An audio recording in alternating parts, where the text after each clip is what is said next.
කවුද අපේ ශාසනයට අයිති සම්මාදිට්ඨික දෙවිවරු? අපේ භාග්‍යවතුන් වහන්සේ මණියක්කික නාගරාජයන් වහන්සේගේ ආරාධනාව පරිදි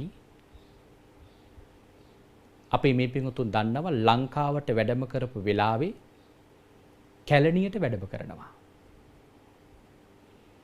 ආන්නේ වැඩම කරපු වෙලාවේ භාග්‍යවතුන් වහන්සේ අනාගතේ මේ ලංකා ද්වීපයේ පිළිබඳව බුදු වැසින් දකිනවා. උන්වහන්සේට වැටහෙනවා මාගේ මේ ශාසනය අවසාන මොහොත දක්වාම පවතින එකම රට තමයි මේ ලංකා ද්වීපය. එහෙනම් මේ ලංකාව රැකෙන්න ඕන. ලංකාව රැකෙන්න නම් විශේෂ ආරක්ෂාවක් ඕන. පින්වත්නි, අපේ භාග්‍යතුන් වහන්සේ උන්වහන්සේගේ සර්වඥතා ඥාණයෙන් බලලා අදිෂ්ඨාන කරනවා මේ ලංකා ද්වීපයේහි අනාගතේ තමන් වහන්සේ පිරිනිවන් පෑවෙන් පස්සේදී තමන් වහන්සේගේ ධාතුන් වහන්සේලා තැන්පත් වෙන්නේ මොන ප්‍රදේශවලද කියලා. උන්වහන්සේ පළවෙනියට වඩිනවා කැලණි මහා පුදුබිමට. කැලණි මහා පුදුබිමට වැඩම කරලා එතන සමවත් සුවයෙන් වැඩ වාසය කරලා උන්වහන්සේ එතන අදිෂ්ඨාන කරනවා අනාගතයේ මේ ස්ථානයේ මාගේ ධාතුන් වහන්සේලා තැන්පත් වෙලා මෙතන මෙවැනි රජ චෛත්‍යයක් ඉදි කරනවා. භාග්‍යවතුන් වහන්සේ මණියක්කික නාගරාජයන් වහන්සේට කතා කරලා කියනවා එදාට ඔබ මේ චෛත්‍ය මාගේ සම්බුද්ධ ශාසනය අවසන් වෙනකම්ම රැක බලා ගන්න ඕන. ඊළඟට භාග්‍යවතුන් වහන්සේ වඩිනවා අද රුවන්වැලි මහා සෑය ඉදි කරලා තිබෙන මේ පුණ්‍ය භූමියට. එකල හිම පුණ්‍ය භූමියක් තිබුණේ හිස් භූමියක්. භාග්‍යවතුන් වහන්සේ දැක්ක අනාගතයේ මේ ස්ථානයේ මේ වගේ චෛත්‍යයක් ඉදි වෙනවා. මාගේ ශරීරයේ වැඩිම ධාතුන් වහන්සේලා ප්‍රමාණයක් මේ ස්ථානයේ තැන්පත් කෙරෙලවා. එය භාග්‍යවතුන් වහන්සේ එතන අදිෂ්ඨාන කරනවා. මේ විශ්ව ධාතුවට තියෙන බලවත්ම චෛත්‍යය. පින්වත්නි, භාග්‍යවතුන් වහන්සේ අදිෂ්ඨාන කරලා බැලුවා මේ ස්ථානය මගේ ශාසනය අවසන් වෙනකම්ම ආරක්ෂා කරන්නේ කවුද කියලා.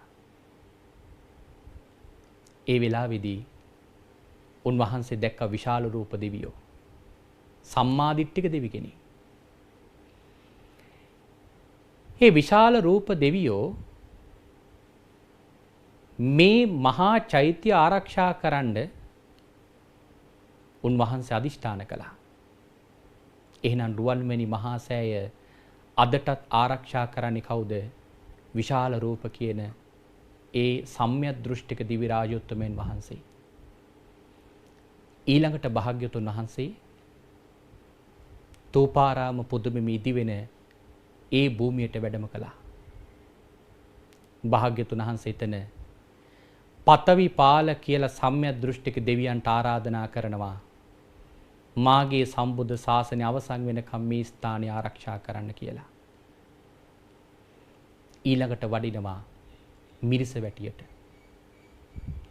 එතනට වැඩම කරලා භාග්‍යවතුන් වහන්සේ ස්ථානය තුල ඉන්දක කියන දිව්‍ය රාජෝත්තමයන් වහන්සේට ආරාධනා කරනවා මේ පුණ්‍ය භූමිය ආරක්ෂා කරන්න කියලා. ඊළඟට භාග්‍යවතුන් වහන්සේ වඩිනවා නාගදීපයට. භාග්‍යවතුන් වහන්සේ නාගදීපයට වැඩම කරලා මහා මහින්ද කියන දිව්‍ය රාජෝත්තමයන් වහන්සේට ඒ පොදබිම මේ ශාසනය අවසන් වෙනකන් ආරක්ෂා කරන්න කියලා භාග්‍යවතුන් වහන්සේ අදිෂ්ඨාන කරනවා. ඊළඟට තිස්සමහාරාම චෛත්‍යයේ ඉදි වෙන ඒ පුණ්‍ය භූමියට වැඩම කරලා එතනත් සමවත් සුවයෙන් වැඩ වාසය කරලා මණි මේකලා කියලා දිව්‍යාංගනාවකට ආරාධනා කරනවා මේ ශාසනය අවසන් වෙනකම් මෙතන ආරක්ෂා කරන්න කියලා. ඊළඟට වැඩම කරනවා කතරගම කිරිවෙහෙරට. එතන කතරගම කිරිවෙහෙර ආරක්ෂා කරන ආරක්ෂක සම්‍යද්දෘෂ්ටික දෙවියන් වහන්සේ තමයි මහා ഘോഷ කියන දිවි රාජ්‍යතුමෙන් වහන්සේ. උන්වහන්සේට අපි පින් දෙන්න ඕන. උන්වහන්සේ දෙවියන්ට ආරාධනා කරන මේ ශාසනය අවසන් වෙනකන් ආරක්ෂා කරන්න කියලා. ඊළඟට භාග්‍යතුන් වහන්සේ දීඝවාපී චෛත්‍ය ඉදිවෙනේ පුණ්‍ය භූමියට වැඩම කරලා භාග්‍යතුන් වහන්සේ අදිෂ්ඨාන කරනවා මහා සේනකෙන් දිවි රාජ්‍යතුමෙන් වහන්සේට මේ ස්ථානය ආරක්ෂා කරගෙන යන්න කියලා. ඊළඟට භාග්‍යතුන් වහන්සේ ශ්‍රී පාද ස්ථානෙට වැඩම කරපු වෙලාවේ තමන් වහන්සේගේ ශ්‍රී පාද සටහන් කරපු මොහොතේ සුමන සමන් දිවි රාජතුමෙන් වහන්සේ ස්ථාන ආරක්ෂා කරගෙන යන අදිෂ්ඨාන කරනවා. සුමන සමන් දිවි රාජතුමෙන් වහන්සේ පමණක් නොවේ. උන්වහන්සේට ඒ ස්ථානයේ පමණක් නොවේ. භාග්‍යතුන් වහන්සේ පළමු වර මේ ලංකා දීපයට වැඩම කරපු වෙලාවේ මේ ලංකා දීපයට තමන් වහන්සේගේ ශ්‍රී පාද සටහන කරපු පළවෙනිම පුණ්‍ය භූමිය වන මහියංගන සෑ රජාණන් වහන්සේ ආරක්ෂා කරන්න සුමන සමන් දිවි රාජතුමෙන් වහන්සේ පොරොන්දු වුණා. ඊළඟට භාග්‍යතුන් වහන්සේගේ විශාලතම ධාතුන් වහන්සේ තැන්පත් වෙලා ඉන්න සේරුවාවිල පොදුබිමට වැඩම කරලා ඒ ස්ථානයේ අනාගතේ මෙවැනි චෛත්‍යයක් මගේ මේ ධාතුන් වහන්සේ තැන්පත් වෙලා ඉදි වෙනවා. ඒ චෛත්‍ය ආරක්ෂා කරන්න සුමන කියන නාගරාජයන් වහන්සේට ආරාධනා කරා. හැබැයි උන්වහන්සේ පමණක් නෙවෙයි සුමන නාගරාජයන් වහන්සේට අම්මා කෙනෙකුයි සහ බෑණනුවන් කෙනෙකුයි හිටියා. අම්මගේ නම ඉන්දමානවිකාව. බෑණ ජයසේන. මේ සුමන නාගරාජයන් වහන්සේ ඉන්දමානවිකාවයි හිටියේ බුදුරජාණන් වහන්සේ වැඩ හිටපු ජේතවනාරාමේ ගන්ධ කුටිය ළඟ තිබිච්ච එක්තරා වෘක්ෂයක. ඒ වෙලාවේ භාග්‍යවතුන් වහන්සේ වඩිනකොට මේ සුමන නාගරාජයන් වහන්සේ ඉන්ද මානවිකාවයි දෙන්නත් ආවා. පළවෙනියට සුමන නාගරාජයන් වහන්සේ විතරයි ආවේ. පස්සේ සුමන නාගරාජයන් වහන්සේට සේරුවාවිල ආරක්ෂා කරන බාර දුන්නයි කියලා කිව්වම භාග්‍යවතුන් වහන්සේ නැවතත් ජේතවනාරාමයට වැඩම කරාම මෑණියන් නැවිලා අහනවා ස්වාමීනි මගේ පුත්‍රයා කෝ කියලා. එතකොට කියනවා ලංකා දීපේ මේ ස්ථානේ නැවතුණා කියලා. ඉන්ද මානවිකාවත් භාග්‍යතුන් වහන්සේට අවසර දීලා අවසර අරගෙන ස්ථානෙට පැමිණියා. හැබැයි සුමන නාගරාජය පළවෙනියට කැමති වෙන්නේ කියන ස්වාමීනි ඔබ වහන්සේගේ ස්වර්ණ වර්ණයෙන් බබලන්නා වූ ඔය මහා රූපශ්‍රීය බලමින් මට බුද්ධානුස්සතිය වඩාගෙන ඉන්න දෙන්න කියලා. ඔබ වහන්සේගේ ගන්ධ කුටිය ළඟ. නමුත් භාග්‍යතුන් වහන්සේ කියනවා නෑ. ඔබ කකුසඳ කෝණාගමන කාශ්‍යප කියන මේ සම්මා සම්බුදුරජාණන් වහන්සේලා 3 නමකගේ ධාතු චෛත්‍ය ආරක්ෂා කරපු දෙවි කෙනෙක්. කොහෙද? අද සේරුවාවිල පොදුබිම තියෙන ස්ථානයේමයි. එහෙනම් අදත් ඔබ මගේ චෛත්‍යයත් ඒ විදිහටම ආරක්ෂා කරන්න ඕන කියලා භාග්‍යතුන් වහන්සේ ඒ ස්ථානයේ පැවරුවා. එතකොට සුමන නාගරාජයන් වහන්සේට ඒ වෙනකොට පරිවාර නාගයෝ කෝටි 6ක් හිටියා.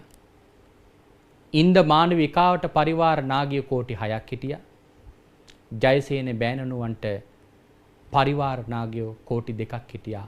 එහෙනම් සේරුවාවිල පොදුබිම ආරක්ෂා කරනවා සම්‍ය දෘෂ්ටික බලවත් නාගරාජයන් වහන්සේලා කෝටි 14ක්. නමුත් පින්වත්නි අපි මේ කාරණාවල් කොච්චර දුර්ලභවද දන්නේ. නමුත් අපි ඇහුවොත් අපි පින් දෙන දෙවිවරු කවුද කියලා අපි ওই නම් ටිකද සිහිපත් කරන්නේ? නෑ. බුද්ධ ශාසනය රකින්න කියලා අපි පින් දෙන වෙන දෙවි කෙනෙකුට. නමුත් ඇත්තටම භාග්‍යතුන් වහන්සේගේ සම්බුද්ධ ශාසනය රකින්න ශක්‍ර දේවේන්ද්‍රයන් වහන්සේ බාර දුන්නේ කාටද? උපුල්වන් දිවි රාජෝත්තමයන් වහන්සේට. අද අපි හඳුන්වන්නේ වෙනත් නමක් නැබැයි ඒ නමයි මේ උපුල්වන් දෙවියන්ගේ නමයි දෙකක්. උපුල්වන් දිවි රාජෝත්තමයන් වහන්සේ තමයි මේ සම්බුද්ධ ශාසනය ආරක්ෂා කරන්න භාග්‍යවතුන් වහන්සේ බාර දුන්නා කියලා අපේ ධර්මයේ සඳහන් කරලා තියෙනවා. එහෙනම් අපි පින් දෙන උන්වහන්සේට. පින්වත්නි, ශක්‍ර දෙවියන්ට ඉන්නවා 33 දෙනෙක් දෙව් රජවරු. ඒ 33 දෙනාගෙන් එක බලවත් දෙවි කෙනෙක් හැටියට මේ උපුල්වන් දෙවියෝ හඳුන්වන්නත් පුළුවන්. පැහැදිලි සාක්ෂියක් නැති වුණත් යම් යම් කරුණු වලින් අපට ඒ කාරණාව ටිකක් ඔප්පු කරගන්න පුළුවන්. කොහොමුණත් උපුල්වන් දෙවියෝ කියලා කියන්නේ මහා බලවත් දිවි කෙනෙක්. එහෙමනම් ඒ දිවි රාජෝත්තමයන් වහන්සේටයි අපි පින් අනුමෝදන් කරන්න ඕන. එහෙනම් දැන් ඔබට වැටහෙනව ඇති බුදුරජාණන් වහන්සේ දෙවියන්ට පින් දෙනවා නම් ඒ පින් ලබන දෙවිවරු අපිව දරුවෙක් අම්මා කෙනෙක් දරුවෙක් රැක බලා ගන්නවා වගේ බලා ගන්නවා කියලා කිව්වා නම් එහෙනම් අපිට මේ රැකවරණේ නොලැබිලා තියෙන මොකක් නිසාද? අපි එහෙමනම් මෙච්චර කාලයක් පින් දීලා තියෙන කාටද? මිත්‍යා දෘෂ්ටික දෙවිවරුන්ට.